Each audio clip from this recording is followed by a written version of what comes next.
യേശുവിനോട് ഒരാളൊരു ചോദ്യം ചോദിച്ചു.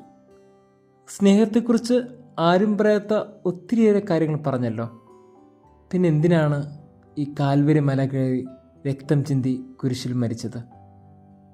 യേശു പറഞ്ഞു, സ്നേഹത്തെക്കുറിച്ച് ഒത്തിരിയേറെ കാര്യങ്ങൾ പറഞ്ഞു, പക്ഷേ കേൾക്കുന്നവർക്ക് അത് അത്ര കണ്ട് മനസ്സിലായില്ല. പിന്നീട് തോന്നി മുമ്പിലുള്ളവർക്ക് മനസ്സിലാകുന്ന വിധം സ്നേഹം എന്താണെന്ന് കാണിച്ചു കൊടുക്കണം. അതുകൊണ്ട് രക്തം ചിന്തുകയും അവസാനം ശ്വാസം നിലയ്ക്കുവോളം ആ സ്നേഹം പ്രകടിപ്പിക്കുകയും വേണം. അതുകൊണ്ടാണ് കുരിശിൽ മരിക്കാമെന്ന് തീരുമാനിച്ചത്. പ്രിയമുള്ളവരെ, സ്നേഹമെന്ന് പറയുന്നത് പ്രകടിപ്പിക്കണം. അത് എത്രത്തോളം പ്രകടിപ്പിക്കാനാകുമോ അത്രത്തോളം പ്രകടിപ്പിക്കണം. കാരണം മുമ്പിലുള്ളവർക്ക് മനസ്സിലാകണമല്ലോ നമ്മൾ സ്നേഹിക്കുകയാണെന്ന്.